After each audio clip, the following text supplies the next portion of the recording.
छान प्रकारे ते मुलाखत देणारे देवीदास फुलारी आणि मुलाखत घेणारे प्राध्यापक डॉक्टर पृथ्वीराज तौर आणि विद्याबाई ठाकूर. संमेलनातलं हे दुसरं सत्र, तिसरं सत्र कथाकथनाचं आहे. व्यासपीठावर माझ्यासहित 7 कथाकार आहेत. मी सांगण्याच्या अगोदर तुम्ही स्वतःलाच असं ठरवा की आपली कथा ही जास्तीत जास्त 15 मिनिटापेक्षा अधिक काळ चालू नये. त्या हिशोबानं तुम्ही तुमचं काय असेल ते नियोजन करा. नाहीतर आता जेवण झालेत सगळ्यांचे, एक तर इथं झोपतील, नाहीतर रूमवर जाऊन झोपतील. आणि आपलं सत्र मग कसं झालं म्हणलं तर झोपीत काय झाले की काय नाही की असं होऊ नये, म्हणून ही खबरदारी आपण बाळगावी.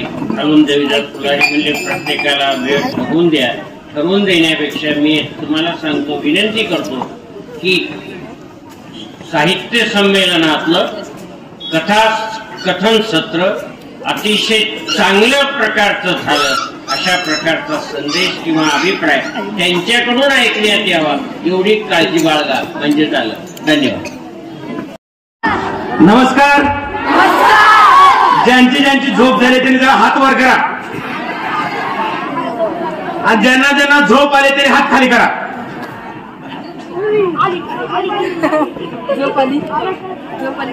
मी काय म्हणालो, ज्यांची झोप झाली त्यांनी हात वर करा, ज्यांना झोप आली त्यांनी हात खाली करा. आता हात किती वेळ वर येतो बघू, तुमची झोप कधी येते बरं का. तर विनोदाचा भाग सोडला, तुम्हाला सगळ्याला एकत्र आणायचं होतं. हात खाली. या सुंदर अशा वसुंधरा सभागृहात फारसं न बोलता मी कथाकथनाला सुरुवात करतोय. आमचे अध्यक्ष लय भारी आहेत, वेळ दिला ठरवून. पण अध्यक्ष महोदय, कथा सुरू झाल्यावर आमचा वेळ सुरू झाला म्हणून 10-15 मिनिट मी आधी बोलून येतो. काही ते सांगितलंच नाहीत मुलांचं. तर कथेला सुरुवात करतोय. तिकडे जर अजून कोणी बाहेर असतील तर मध्ये बसा.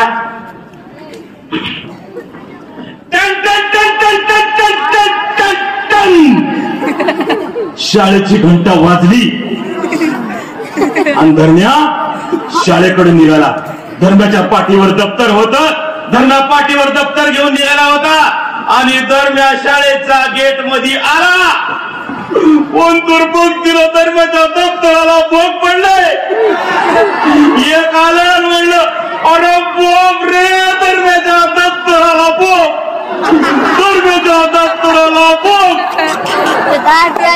बारी पोरं तुमच्यासारखी, 1 आलं, 2 आलं, 3 आलं, सगळे पोरं त्या भोगामध्ये गोडगाळ आले. म्हणाले, धर्माचं दप्तर फाट, धर्माचं दप्तर फाट, धर्माचं दप्तर. लय भारी वाटतं दुसऱ्याला चिडवायला. आपलं फाटल्यावर विचार करा. आणि दरम्यान सगळी पोरं चिडवायला लागली. तुमच्यासारखीच होती. त्या लेकराला रडू आलं. ते कसं तर वर्गात बसलं. कसा तर दिवस शाळेत गेला.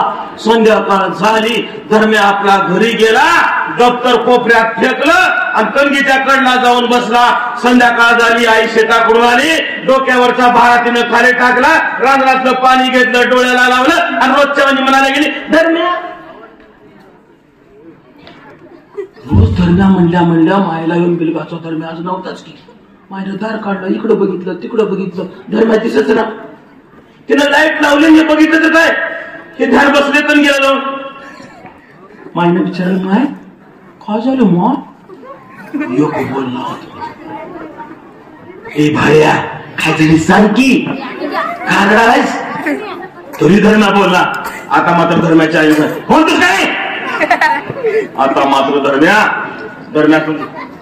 म्हणाला, आई आहे मी उद्यापासून शाळेला जाणार. आहे मी उद्यापासून शाळेला. आई म्हणली, चांगली शाळा आहे, सगळी शाळा तर चांगली आहे, कसं जायला गेले. तिने म्हणली, काय झाले माय. पुण्या मॅडम न मारली का. कुणा सरनं मारला का सांग त्याचं नाव त्याची बाप्पे जाऊन. ते म्हणलं मॅडमनं मारले, सरनं बी मारले. मग काय झालं सांगितलं? आय माझं दप्तर पाडलंय, सगळी पोरं मला चिडवाल्या, तर माझं दप्तर पाडतो, नाही माझं दप्तर पाडतो, मला रडू, मी उद्या पोलीस यायला जाईन. धर्माला रडू आलं होतं, धर्माचं दप्तर फाटलं होतं. धर्माच्या आईला वाटलं आता काय करावं.